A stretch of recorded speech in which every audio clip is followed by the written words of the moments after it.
Good morning, dear friends. Once again, welcome in the problem solving session for physics alternating current. Today is the last session for tomorrow. Your exam will be there. So first of all, best of luck for your exam, and we'll go for solving the problem. So today we'll start with problem number 1.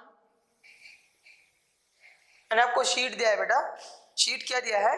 12th A2 15th August PDF. Okay, open that sheet. उसमें से 349 PDF ले लो. PDF number 349. An AC circuit. In an AC circuit, flowing current is I is equal to 5 sin 100t minus pi by 2. हाँ बेटा, ये हो सकता है कि कुछ प्रॉब्लम रिपीटेड हो, क्योंकि मैंने बहुत सारे प्रॉब्लम इधर उधर से उठा के आपको शीट बना के दिया है. सो ऐसा हो सकता है कि may be the problem is repeated. अगर रिपीटेड है तो ठीक है, उसको आप करो. मैं एक एक सॉल्व करते जाता हूँ. The potential difference is V 200 sin 100t. The power consumption is equal to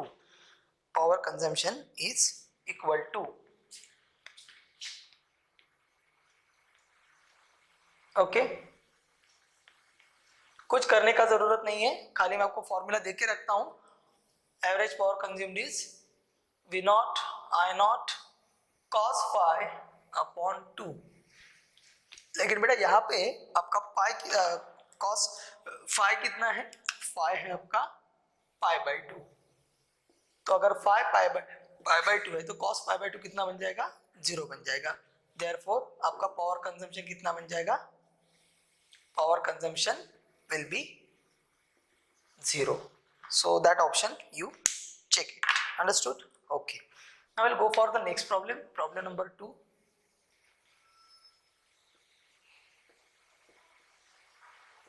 PDF 350. तो बेटा देखो PDF 350 में क्या दिया है. Let's go to solve that. A straight line conductor. 350 मत करो, वो induced EMF पे है. Actually what is there for straight board? Induced electromagnetic induction and alternating current is only one chapter. So whenever we are referring the books which are common for CBSE and state board, common books are there sometimes. So they are giving both JEE, CET, practice, everything. तो वो book में electromagnetic induction and alternating current ये आपका एक topic आके बनता है. तो उस टाइम को ये ऐसे क्वेश्चन आते. तो 350 छोड़ दो आप. डायरेक्ट आप क्या करो, 356 ले लो. 356. In given LR circuit which of the following gives the correct relation between V, VR and VL? Okay, V, VR and V. ऐसे कैसे होता है? नहीं ये बराबर है, मैं लिखा हुआ बराबर है. ओके, नाउ यहाँ पे V, VR and VL. तो फॉर्मूला कैसा है? तो आपका जो LR सर्किट आता है, LR सर्किट में VR is the voltage across resistor and VL is the voltage across inductor. तो ये बन गया अपना सर्किट डायग्राम. तो ये VL बन गया और ये बन गया VR. तो इसको L बोलता हूँ, इसको R बोलता हूँ. Okay, now if you want to calculate VL, then what will happen? Then for this relation, always you have to keep in mind, whatever the total voltage will come, means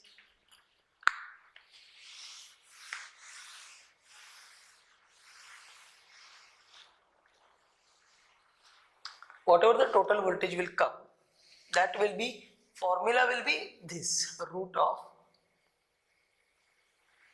VR square plus VL square. बराबर.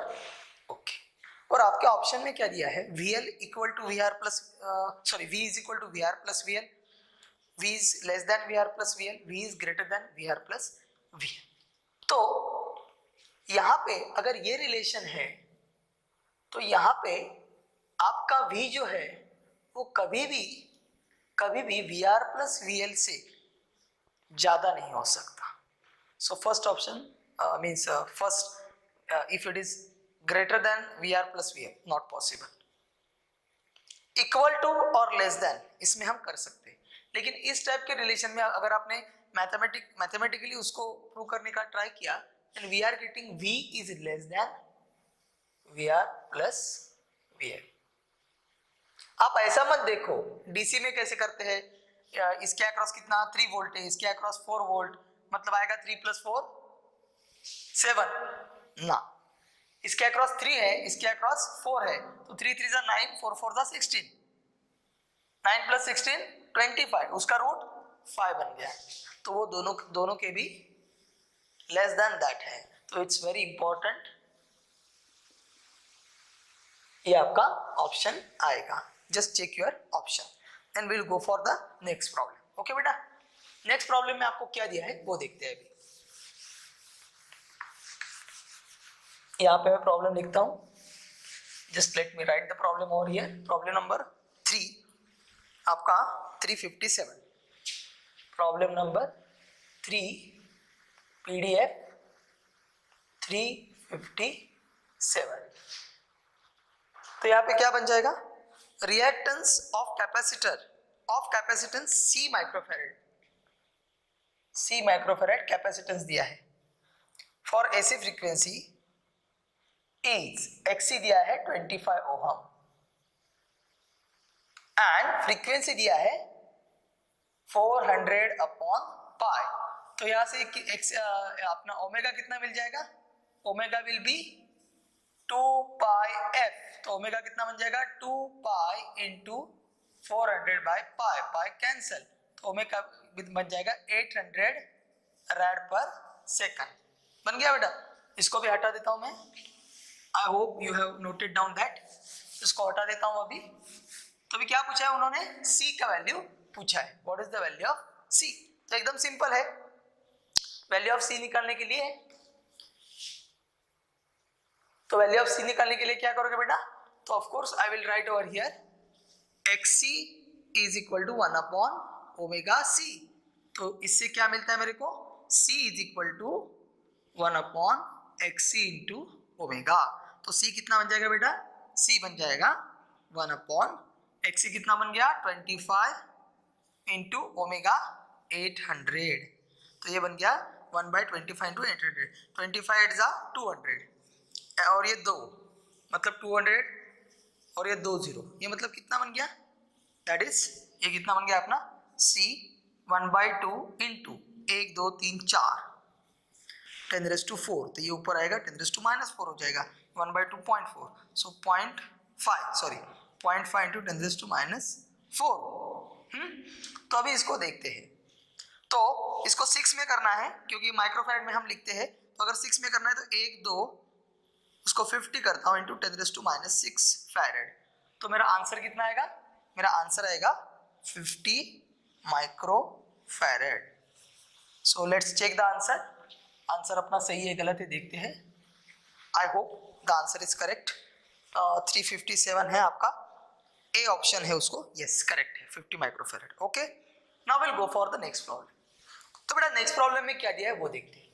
Problem number 4, problem number 4 में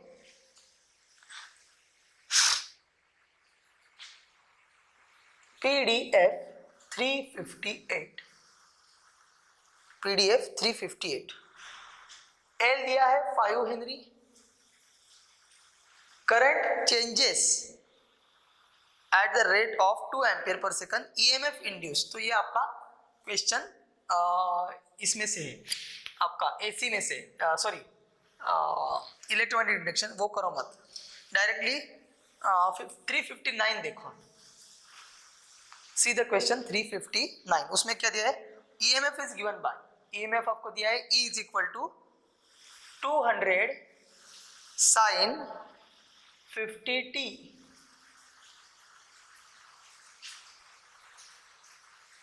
RMS value of current with resistance of 50 ohm. IRMS पूछा है, simple है। IRMS कितना आता है? ERMS upon R। तो मैंने इस टाइप का प्रॉब्लम कल सॉल्व करके दिया। इसमें कितना लिखेंगे? ये E not upon √2 upon R। तो मेरा IRMS कितना बन जाएगा? ये बन जाएगा E नॉट अपॉन √2R। तो IRMS मेरा कितना बन गया बेटा? E not 200 upon √2 into 50।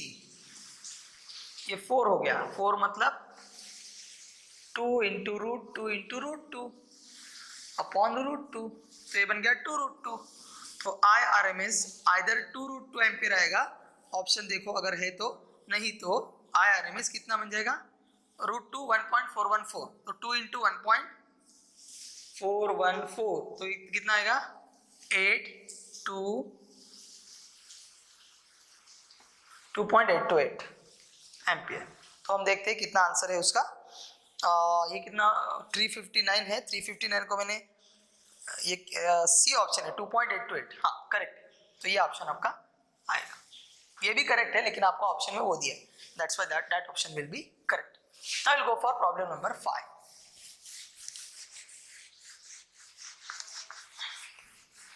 Problem number 5। Problem number 5 में आपको क्या दिया है बेटा? देखो 360 मत करो, 361 भी मत करो, 362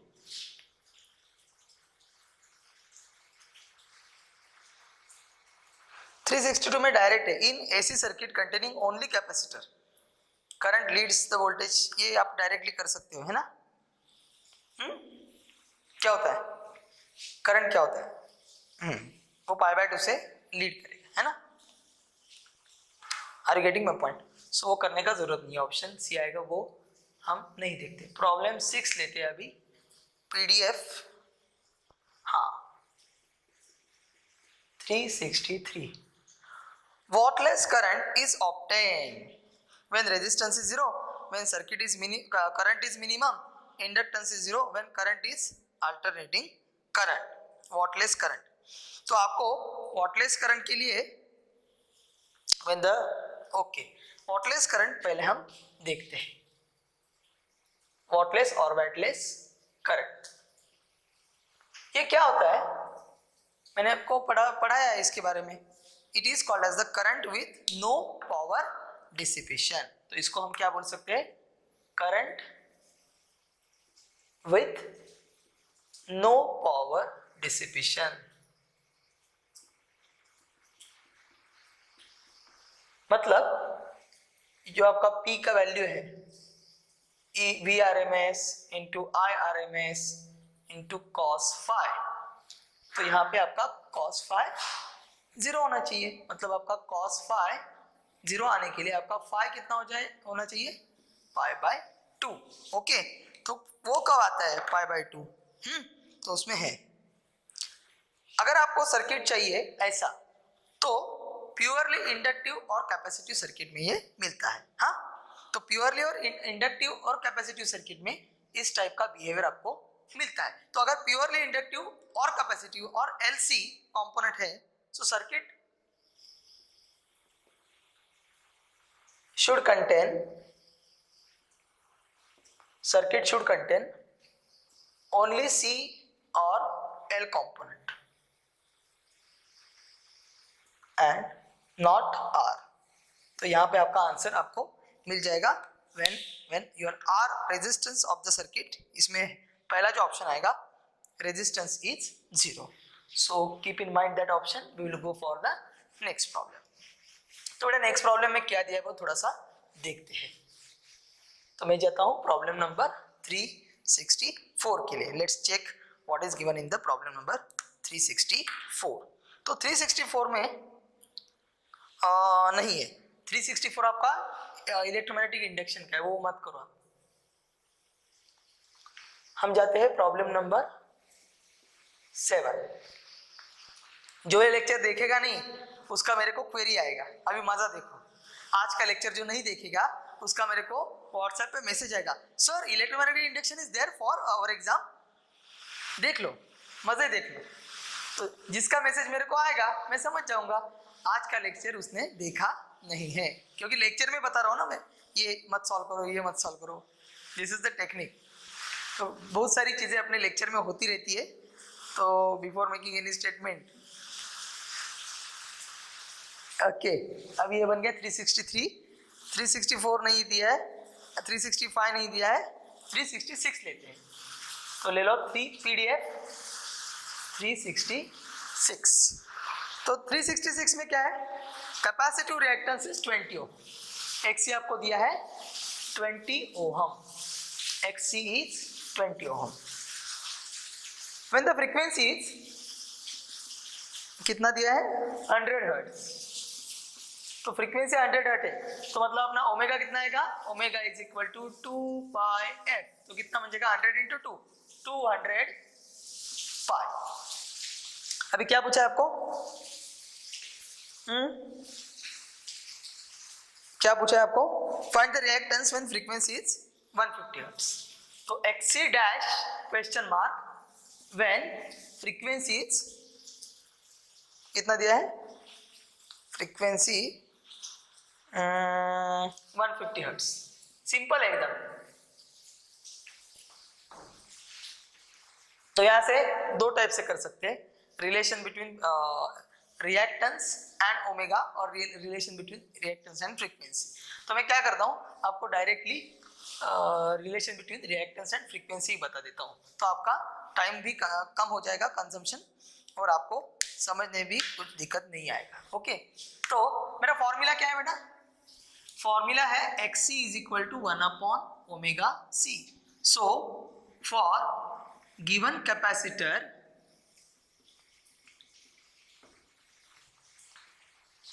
इसका फॉर्मूला कैसे आएगा, 1 upon 2 pi FC। So for given capacitor 2 pi C will be constant. So my XC will be inversely proportional to F. Therefore मैं क्या लिख सकता हूँ बेटा, XC dash upon XC inversely proportional है तो F upon F dash बन गया। तो यहां से क्या मिलेगा, XC dash upon XC कितना है 20 will be equal to F कितना 100 upon 150, 0 0 काटा 20 ऊपर जाएगा। सो मेरा XC कितना बन जाएगा, XC बन जाएगा XC डैश कितना बन जाएगा 10 इंटू 20 अपॉन 15, सो 40/3 बन जाएगा।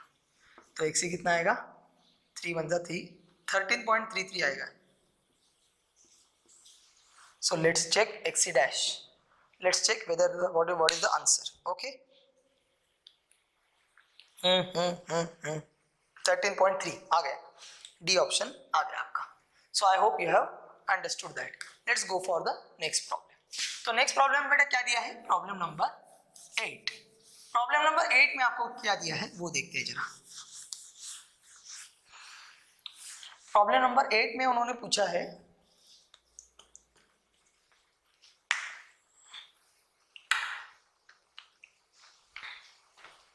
आपका PDF का 367,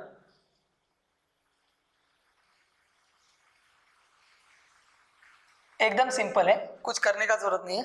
इन LCR circuit power factor is, LCR circuit में पावर फैक्टर कितना होता है, मैंने आपको बताया है LCR सर्किट में पावर फैक्टर कितना होता है, पावर फैक्टर होता है L एंड C के, due to L and C there is no power, backless current. तो जो कुछ, सो आपको एक याद में रखना, ध्यान में रखना है, in LCR circuit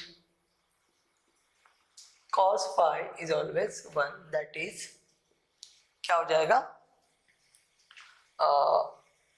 power dissipation, ये भी आप लिख के रखो, अभी नहीं ये क्वेश्चन में पूछा, is only through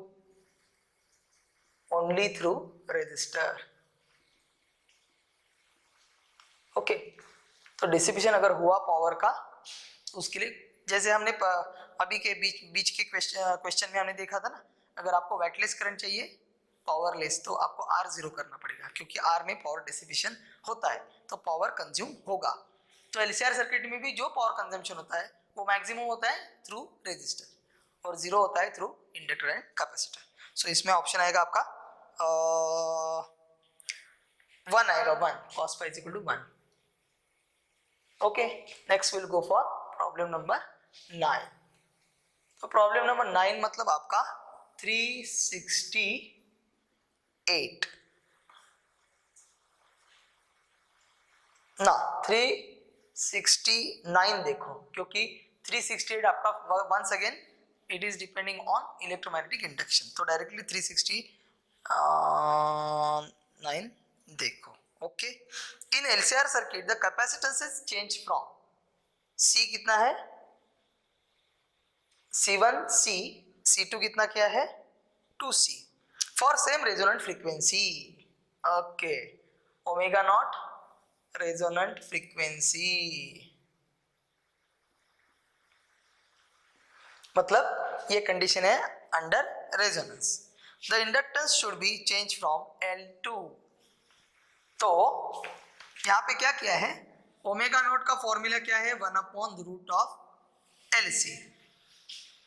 ओके, तो यहाँ पे हम कैसे इक्वेशन कैसा क्रिएट करेंगे, एकदम सिंपल प्रॉब्लम है, थोड़ा सा इसमें थोड़ा सा ट्विस्ट लिया है, ज्यादा ट्विस्ट नहीं है, आपको समझ में आएगा। शायद कुछ लोगों ने किया भी होगा उसको।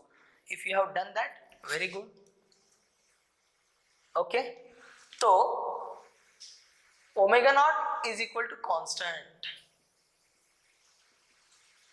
दैट इज ओमेगा नॉट 1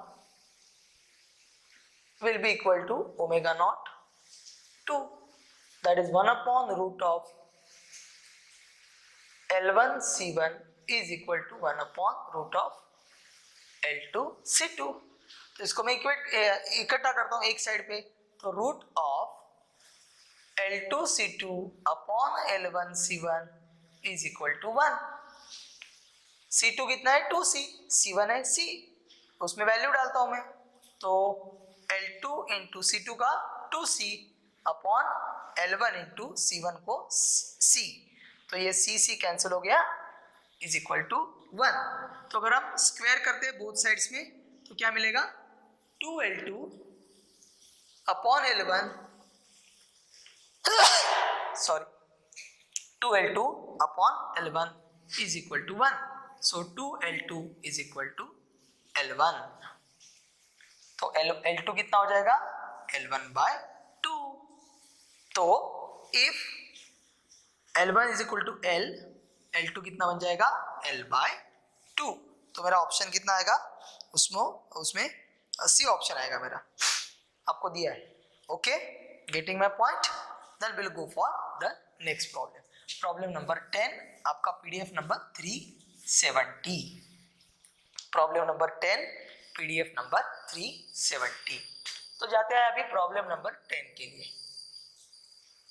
अभी प्रॉब्लम नंबर 10 में क्या पूछा है वो जरा देखते हैं। ये भी नहीं है 370 मत करो, क्योंकि अपना वो it is related with induced EMF। सो 371 करते हैं। द रेजिस्टेंस ऑफ कॉइल, ना ये भी नहीं है, ये भी नहीं है। 374 करो direct. Now I will suggest you to directly go for 374।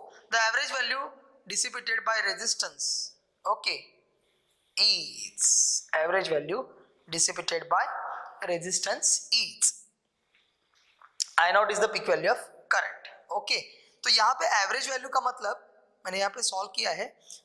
यहाँ पे आपको एवरेज वैल्यू डिसिपेटेड ना, तो यहाँ पे लिखो एवरेज वैल्यू डिसिपेटेड बोला है ना, मतलब it is value of power dissipated, बाकी कुछ उसमें करने का जरूरत नहीं है। पावर डिसिपेटेड उधर करो, तो आपको average value of power dissipated मालूम है, वो करने का जरूरत नहीं है। लेकिन फिर भी जिन लोगों को मालूम नहीं उन लोगों के लिए मैं करके दिखाता हूँ। I will just show you how to do that.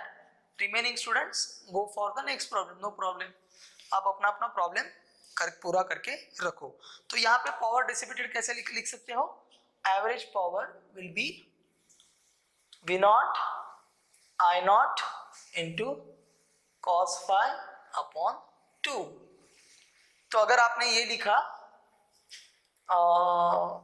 when cos phi is maximum, when cos phi is equal to 1, मतलब मैक्सिमम पावर डिसिपेशन, ये लेते हैं। हाँ, maximum power dissipation,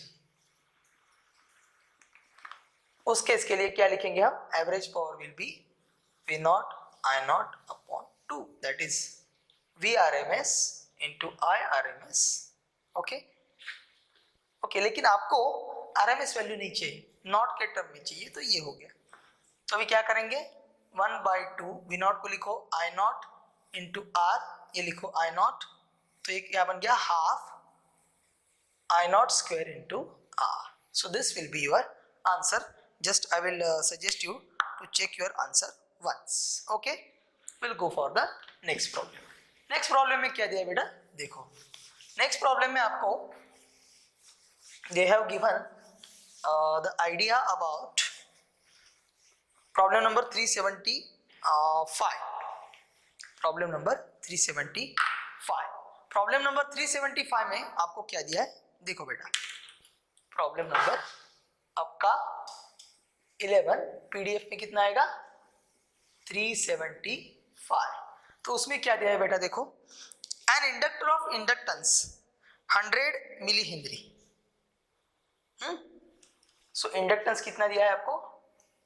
100 milli Henry. तो ये कितना बन जाएगा? 100 इंटू 10⁻³ हेनरी बन जाएगा।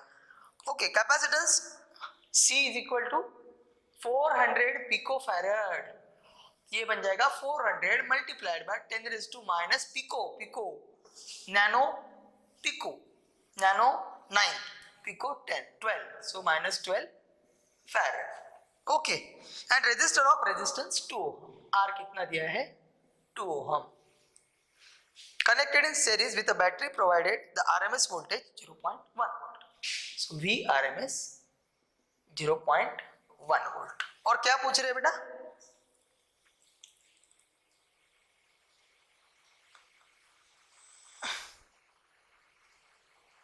हाँ, तो उसका आई थिंक पिक वैल्यू पूछा है उन्होंने, V नॉट का, मतलब सॉरी, पिक वैल्यू नहीं पूछा होगा, कुछ तो पूछा है। तो आधा क्वेश्चन दिया है, आधा क्वेश्चन दिया है ना। An inductor resistor connected with the battery provided the RMS voltage with the battery provided the RMS voltage of 0.1 volt. हाँ, तो आई थिंक शायद इसके बीच में जो कुछ है, क्या बोलते हैं उसको, वोल्टेज अक्रॉस L, C और R पूछा होगा, आधा क्वेश्चन दिया है, लेकिन हम करके पूरा करते हैं उसको, ऐसा कुछ नहीं है, उसको पूरा करके रखते हैं। यहाँ पे मैं आपको वो करके दिखाता हूँ, just I will show you what to do for that. एकदम सिंपल है। तो यहाँ पे क्या करने का? RMS वोल्टेज दिया है आपको, बराबर। अगर RMS वोल्टेज दिया है तो आपको क्या करना है? पहले V नॉट फाइंड करने का, सो √2 VRMS, ये करने का। बाद में I not is equal to, हाँ, I not is equal to V is equal to IR, so I is equal to V upon R, that is V not upon Z। Z separately निकालने का, Z equal root of R square plus XC minus XL bracket square. Okay, ये बन गया आपका। तो ये पूरा कर सकते हो, इसको Z का वैल्यू निकाल सकते हो। और आप क्या करो, आप सब वैल्यू कैलकुलेट करो, VC, VR, VL कैलकुलेट करो। VC कैसे आएगा? VC I नॉट इंटू XC, VR I नॉट इंटू R और VL I नॉट इंटू L, ये पूरा वैल्यू कैलकुलेट करके रखो। The options are not given, so I will not go for that, because आधा क्वेश्चन दिया है, मेरे को मालूम है वो। तो ठीक है, we will go for the next question, there is no problem about that. So will go for now problem number 12, आपका 376, आपका 376। So problem number 12. Wait for a while.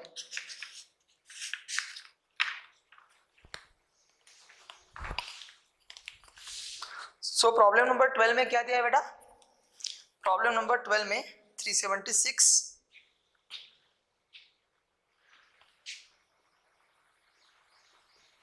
PDF 376 उसमें क्या दिया बेटा? If the potential difference across inductor कितना दिया है? 3 milli henry it's same as that of across condenser. Simple है, एकदम सिंपल है. In series LCR circuit then the frequency of applied EMF is. F question किया है तो यहाँ पे क्या उन्होंने दिया है? VL is equal to VC. ये कब आता है? That is it is the case of resonance. तो अगर रेजोनेंस है तो हम क्या करते हैं बेटा? रेजोनेंस के लिए हम लिखते हैं XC is equal to XL. Okay, resonance के लिए XC is equal to XL लिखते हैं. I को मैक्सिमम लिखते हैं तो XC कितना? 1/ω0 C is equal to ω0 L. और ओमेगा को क्या बोलेंगे हम? रेजोनेंस है इसलिए ω0 क्या बन जाएगा मेरा? रेजोनेंट फ्रीक्वेंसी कितना बन जाएगा? यहां से मेरे को रेजोनेंट फ्रीक्वेंसी मिलेगा F0. इससे करते हैं तो ω0 कितना बन जाएगा? ω0 विल बी 1/√LC. तो F0 कितना बन जाएगा? 1/2π√LC. तो L भी दिया है आपको, C भी दिया है, आप वो रेजोनेटिंग फ्रीक्वेंसी कैलकुलेट कर सकते हो. So I will suggest you to calculate the resonating frequency. फटाफट कर लेते हैं उसको, नहीं तो 2 मिनट में हो जाएगा. तो रेजोनेटिंग फ्रीक्वेंसी मतलब सर्किट का फ्रीक्वेंसी 1/2π, नहीं तो इसको लिख के रखते हैं 2 × 3.14 multiplied by root of L. L कितना? 3 × 10⁻³ सॉरी L नहीं, पहले XC आएगा ना. 30 × 10⁻⁶ माइनस, अरे क्या लिख रहा हूं मैं? अरे यार,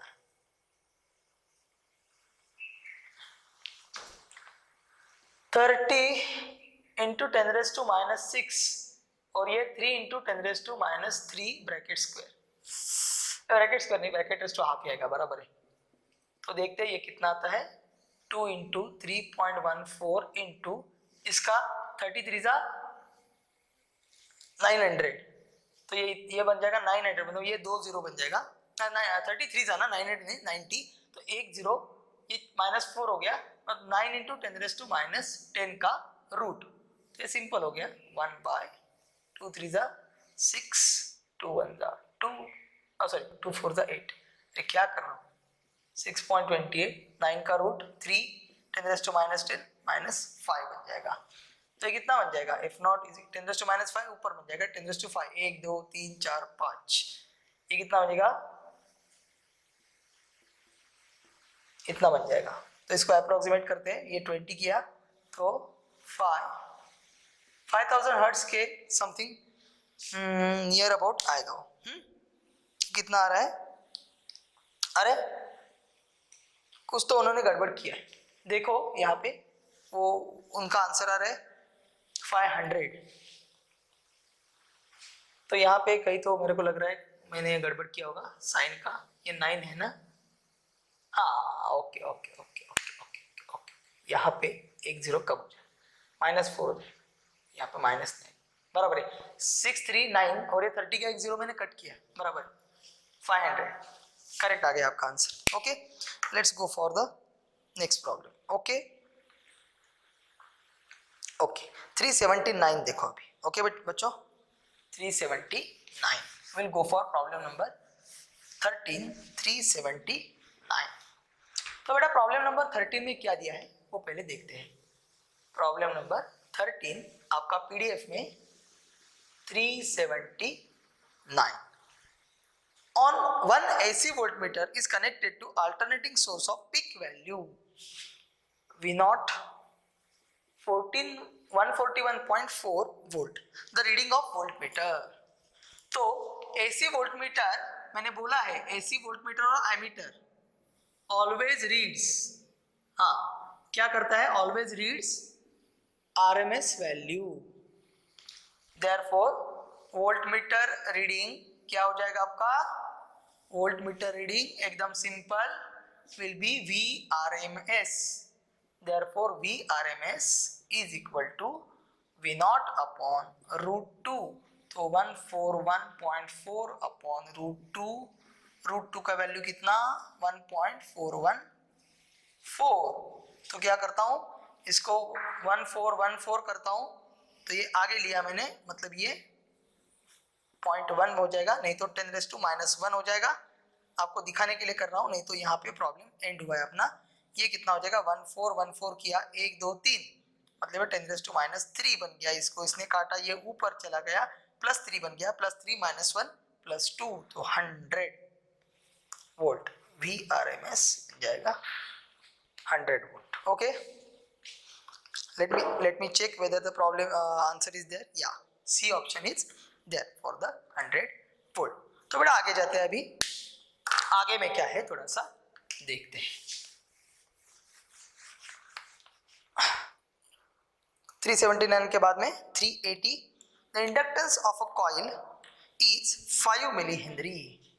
तो प्रॉब्लम नंबर 14 PDF कितना 380। तो क्या दिया आपको बेटा, the inductance of coil is 5 millihenry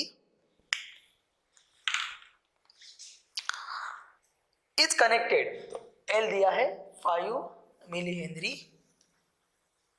AC source of 220 volt, तो V नॉट कितना बन गया 220 वोल्ट एंड 50 हर्ट्ज, F कितना मिल गया 50 hertz.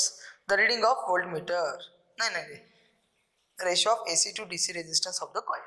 Okay, ratio of AC to DC resistance, ये एकदम सिंपल है, लेकिन थोड़ा सा लैंग्वेज ऐसा यूज किया है कि आपको समझने में दिक्कत। AC रेजिस्टेंस क्या होता है, हाँ AC resistance R, DC resistance Z।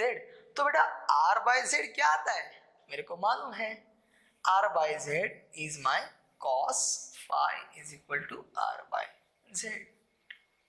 और इंडक्टर के लिए cos phi कितना आता है, XL upon R। cos phi कितना आता है, XL अपॉन R, क्योंकि Z अपना, हाँ तो ये कितना आएगा XL अपॉन R। तो अभी देखो यहाँ पे कितना दिया है 5 ohm 0 ohm infinity, data is incomplete. Okay, तो इंडक्टेंस दिया है, फ्रीक्वेंसी दिया है। ओके, कैसे करेंगे, the ratio of AC to DC resistance of the coil. So यहाँ पे cos phi का value AC to DC resistance XL निकाल सकते हो, XL निकाल सकते हो।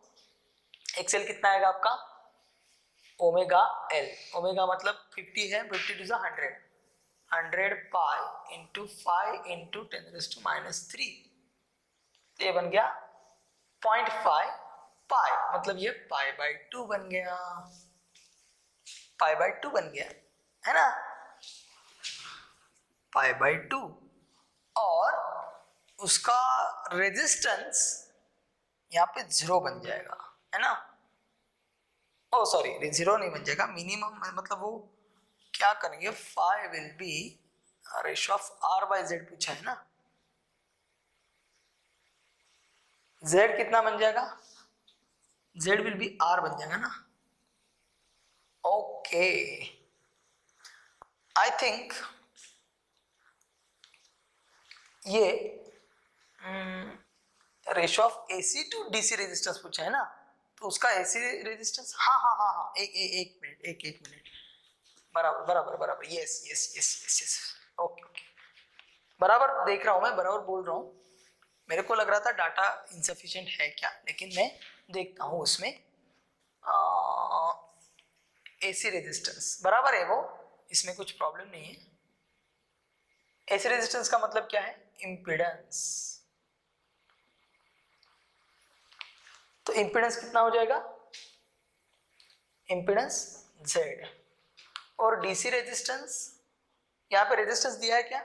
ना, निग्लिजिबल, तो उसको R को 0 करेंगे तो R/Z ये 0 आएगा। So I think the option B is correct. But फिर से मैं चेक करता हूँ, अगर आपको कुछ दिक्कत है तो मुझे आप पूछो, मेरे ख्याल से वो 0 आएगा आंसर। ओके ठीक है। बाद में क्या है? प्रॉब्लम नंबर 15 के लिए जाते हैं बेटा। तो बेटा प्रॉब्लम नंबर 15 में मैं लेता हूँ आपका 382। तो 382, 3, 4, 5 जो कुछ है वो आज अभी कंप्लीट करते हैं। ओके बेटा, सो अभी 382 को जाते हैं। Problem number 15, PDF 382, henry is equivalent to henry. ये आपका इधर का क्वेश्चन नहीं है, ये आपका इलेक्ट्रोमैग्नेटिक इंडक्शन का क्वेश्चन है। LdI/dt, that is LdI/dt is E, L is equal to E upon di/dt, that is volt per ampere per second. So volt second per ampere, तो इसको वोल्ट सेकंड पर ampere, volt upon ampere V upon I, ये ohm आएगा, तो ये ohm second बन जाएगा, ohm second. लेकिन ये करने का आपको जरूरत नहीं है क्योंकि for this exam it is not there. तो हम आगे जाते हैं, प्रॉब्लम नंबर 16 के लिए जाते हैं। Let's go for the problem number 16। So problem number बेटा 16 में क्या दिया है वो देखते हैं अभी। आपका पीडीएफ में कितना आएगा? 383। करने का जरूरत नहीं है। प्योर इंडक्टर में, प्योर रेजिस्टिव सर्किट में क्या होता है? V and I are in phase, so करने का जरूरत नहीं है। प्रॉब्लम नंबर 17 के लिए जाते हैं। आपका 384 में क्या? LCR circuit at resonance the power factor is, at resonance क्या होता है? X is equal to XL। Okay okay, उससे कर सकते हो आप। Okay now 385 last problem solve करते हैं, इस शीट का लास्ट प्रॉब्लम। और कल की शीट में कुछ थोड़ा 2-3 प्रॉब्लम बच गया था, वो भी मैं आज आपको सॉल्व करके दे दूंगा क्योंकि अपने पास थोड़ा सा टाइम है और भी। ओके प्रॉब्लम नंबर 17, 385, ये भी एकदम सिंपल है। अल्टरनेटिंग वोल्टेज ई दिया है 375, देखो आप 200√2 sin 100t is connected to 1 microfarad, मतलब 10⁻⁻6 farad through AC ammeter shall be। Okay तो AC एमीटर का रीडिंग आपको क्या पूछा है? Reading of AC ammeter. AC ammeter क्या यूज करेगा? IRMS will be I0 upon root। ओके I0 upon root। तो आपका I0 कैसे आएगा? I0 is equal to E0 upon XC, that is E0 upon 1/ωc। तो कितना आएगा? E0 into ωc। तो आपका I0 कितना बन जाएगा? तो I0 बन जाएगा ωc into E0, that is omega कितना आएगा आपका? 100c 10⁻⁻6 E0 200√2। तो I0 कितना बन गया बेटा? 200 into 100, 1 2 3 4, तो ये बन गया 2 into 10⁻⁴ into 10⁻⁻6 into √2, ये चला गया, ये -6 बन गया। मतलब I0 कितना बन जाएगा? -6 + 4 मतलब -2 0.02 इंटू √2 ये बन गया, ठीक है। तो अभी IRMS कितना आ जाएगा, 0.02 इंटू √2 अपॉन √2 कैंसिल हो गया, तो आपका IRMS कितना बन जाएगा बेटा, 0.02। हम देखते हैं क्या अपना आंसर करेक्ट है। ये एम्पियर बन गया, तो यहाँ पे मिली एम्पियर दिया ना उन्होंने, तो इसको मिली एम्पियर में कन्वर्ट करो, 1 2 3 20 इंटू 10⁻³ एम्पियर, मतलब आपका IRMS कितना बन जाएगा, 20 milli ampere. So this is the case for today's sheet for solving the problems. So beta, in this way we have completed all the components for the AC. So last some 10-15 minutes are remaining. We have to take the overview. तो आपको आज मैं फिर से बता देता हूँ, जैसे मैंने स्टार्टिंग में मंडे को आपको बोला था क्या क्या करना है आपको, वो उससे पहले कल के प्रॉब्लम में कुछ 1-2 प्रॉब्लम शायद बचा होगा, वो हम कर लेते हैं। 205 देखो कल की शीट, XII A2 14 अगस्त, उसमें 205 देखो वो सॉल्व नहीं किया था, वो सॉल्व करते पहले। The current flowing through the circuit of resistance 109 ohm and inductance 0.5 henry connected to AC supply of 100 volt and 50 hertz frequency. Okay, current निकालना है I, तो ऑफ कोर्स IRMS निकालना होगा।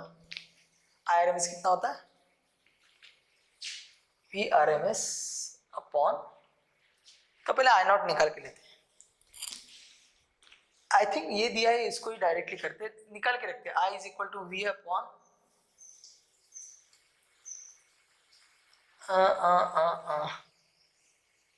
Root of R² plus XL², तो V upon root of R² plus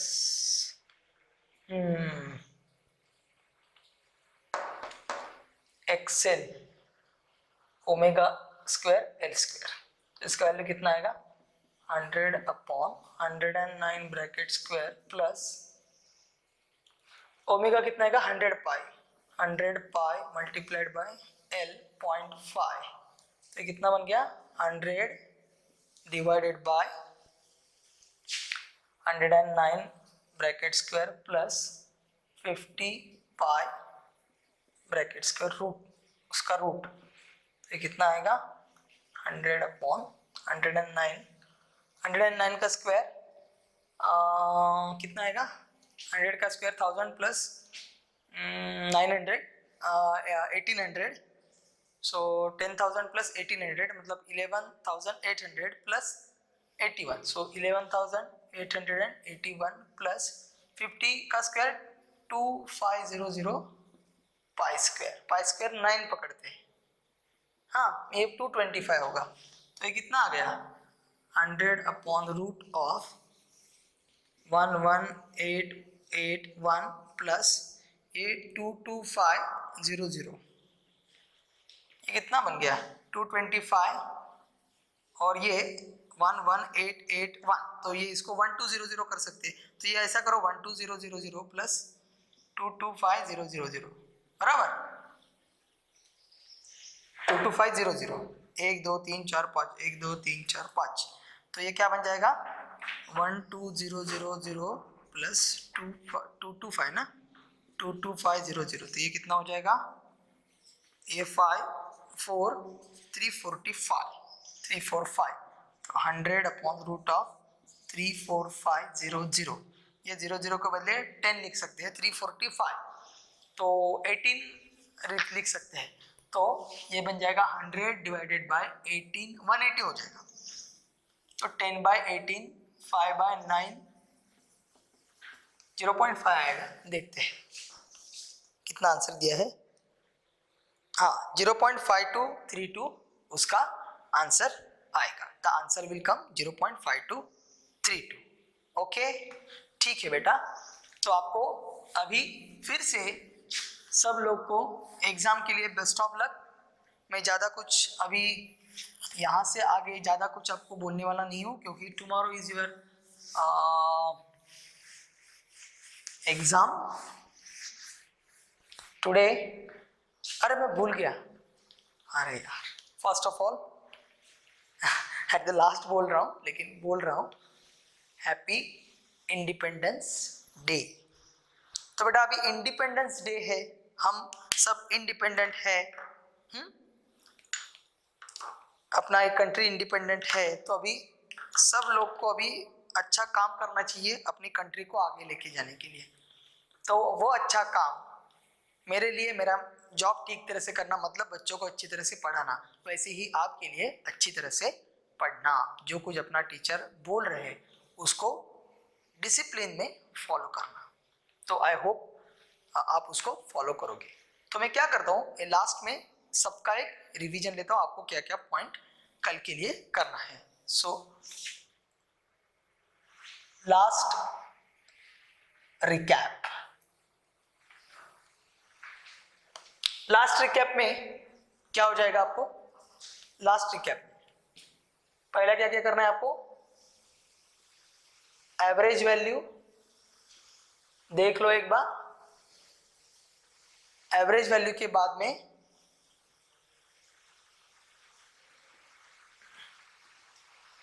pick value, उसके बाद में RMS value, इसके बाद में आपको pure R, pure L, pure C, क्या क्या करना है इसमें, equations of V and I,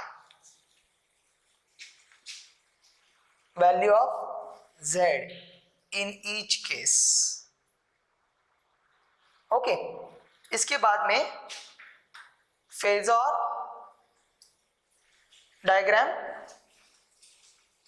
बाद में वेव डायग्राम भी आपको बनाना पड़ेगा। पहले निकालना पड़ेगा आपको फेजर डायग्राम, बाद में निकालना पड़ेगा वेव डायग्राम, समझ गए। बाद में एलसीआर सर्किट, अब ये 100th ऑफ टाइम बता रहा हूं मैं, एलसीआर सर्किट, उसमें क्या क्या करना है, equation for number 1 V, number 2 I, बाद में number 3 Z, number 4 tan phi, number 5 cos phi, cos phi important है, पावर फैक्टर। और यहाँ पे डिफरेंट डिफरेंट केस के अनुसार, so according to the case asked, change the value of Z। Okay, उसमें जो फॉर्मूला है वो करना पड़ेगा। 6 में क्या है, very important is your resonance, resonance and resonating frequency. तो I hope you have understood, ये सब चीजों का नोट डाउन करके रखो। और आपको कंपेयर करने के लिए कौन कौन सी चीजें आती है वो भी दिखाता हूं। ओके, तो उसमें क्या आता है कंपेयर करने के लिए, पहले आता है XL is equal to omega L, so XL is always proportional to omega, XL is always proportional to F, क्योंकि ओमेगा कितना आता है 2 pi FL। दूसरा ये इंपॉर्टेंट ना, XC, XC कितना आता है 1 by omega C, that is 1 by 2 pi FC।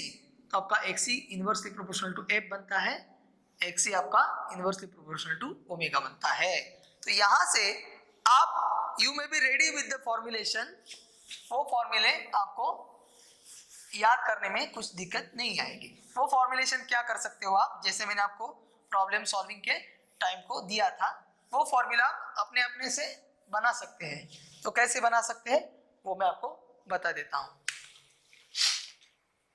xc2 upon xc1 और xc dash upon xc is equal to क्या बन जाएगा, omega upon omega dash, xc dash upon xc f upon f dash. ये किसके लिए, फॉर कैपेसिटर। इससे किया तो क्या बन जाएगा मेरा, XL dash upon XL is equal to XL dash upon XL कितना बन जाएगा, omega dash upon omega that is equal to F dash upon F बन जाएगा। तो ये किसके लिए बन जाएगा, फॉर इंडक्टर। अगर आपका इंडक्टर है तो उसके लिए ये बन जाएगा। फॉर रेजोनेंस ये इंपॉर्टेंट है, फॉर रेजोनेंस क्या आता है, XC is equal to XL। इसका मतलब आपका ओमेगा क्या आता है, omega is equal to 1 upon under root LC and F is equal to 1 upon under root 2 pi under root LC। तो ये फॉर्मूला आपको always you have to keep in mind this formula. So that was all about the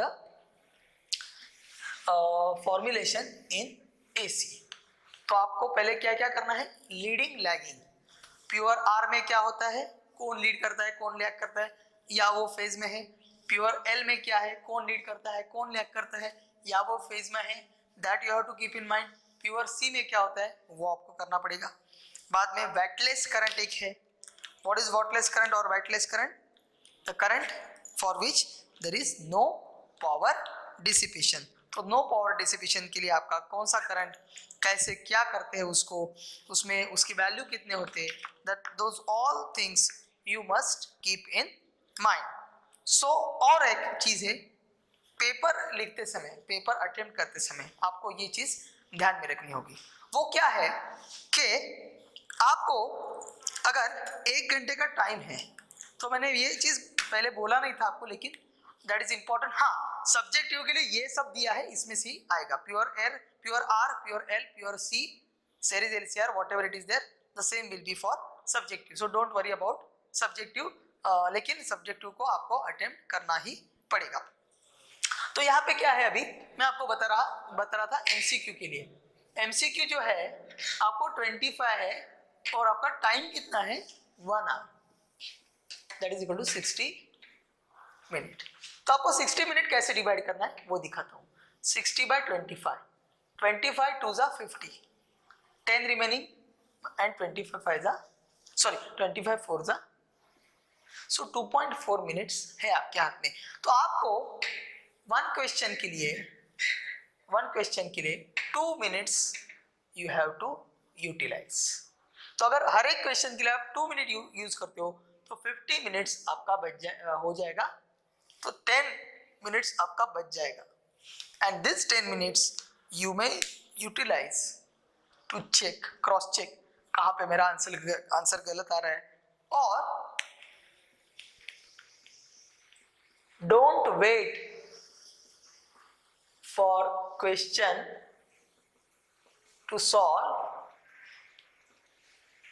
more than 1 minute if not able to solve. Important. अगर एक question है simple कौन सा भी, अगर उसके लिए आपको आंसर नहीं आ रहा है, ऑप्शन नहीं मिल रहा है, तो 1 मिनट भी नहीं है, हाफ मिनट 30 सेकंड आपको उसके ऊपर एकदम ठंडे दिमाग से सोचना है। 30 सेकंड के बाद में आपको आगे जाना है।